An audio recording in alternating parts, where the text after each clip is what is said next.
राजस्थान के Barmer NSG commando Champalal ने जिस तरह घटना को अंजाम दिया, उस पर अब बड़ा खुलासा। चंपालाल के पिता लाखाराम और दो और साथी जो घायल थे जोधपुर अस्पताल के अंदर, उन्होंने बड़ा खुलासा किया कि 17 सितंबर की रात को जब मृतक खेताराम और हरलाल और वीरेंद्र तीनों अपनी कैंपर गाड़ी लेकर सरनाऊ गांव है वो शराब के ठेके पर पहुंचते हैं और वहां सेल्समैन से पूछते हैं कि आपका ठेकेदार कहां है, तो वहां सेल्समैन मना कर देता, ठेकेदार नहीं है। उसके बाद में वीरेंद्र है उस सेल्समैन को ताना मार देते हैं। उसी वक्त पास में खड़ा जो एनएसजी कमांडो चंपालाल है वो पहुंच जाता है। उसके बाद में विवाद है वो और भी बढ़ जाता है। उसके बाद में घटना को अंजाम है वो दिया जाता है। अब देखिए, बात की जाए तो बाड़मेर के अंदर एनएसजी कमांडो चंपालाल ने जिस तरह घटना को अंजाम दिया, उस घटना पर लेकर अब बड़े बड़े खुलासे हो रहे हैं कि आखिर 17 सितंबर की रात को किस तरह घटना को अंजाम दिया गया, कैसे वाहन है वो यूज किए गए और कौन से हथियार है वो यूज किए।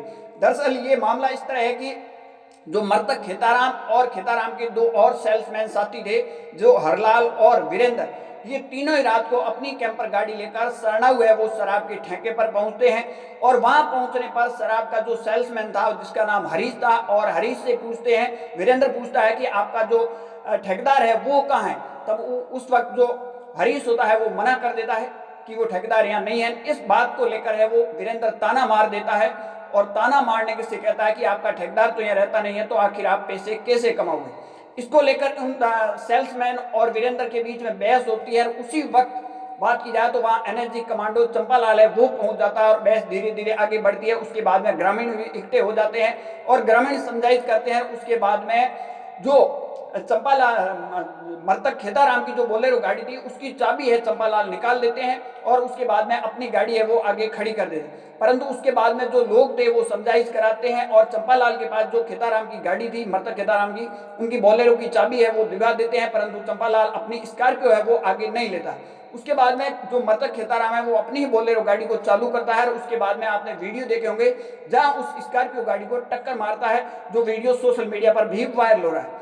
उसके बाद में इन तीनों के बीच में इतनी बहस हो जाती है कि चंपालाल और उनके जो साथी थे वो फसल काटने वाला जो हथियार था उसको लेकर है वो पहुंचते हैं और उनके ऊपर हमला है वो कर देते हैं। हमला इतना खतरनाक था कि चारों तरफ आवाज चिल्लाने की जबरदस्त तरीके की मच गई। उसके बाद में ग्रामीण ने तीनों को है बाड़मेर अस्पताल लाया गया, जहां खेताराम की बात की जाए तो मृतक घोषित कर दिया गया और दो जो साथी थे उनको जोधपुर है वो रेफर कर दिया है।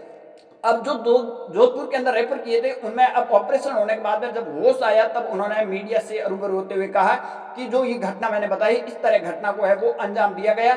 अब पुलिस है, बात की जाए एनएसजी कमांडो है उसकी अभी भी गिरफ्त से बाहर है। हालांकि बात की जाए तो एनएसजी कमांडो चंपाला कई वीआईपी नेता की सुरक्षा में भी दिल्ली के अंदर तैनात रहा है। बीएसएफ ने इनको दिल्ली भेज दिया गया, उसके बाद में कई बड़े बड़े नेता की तैनाती भी की।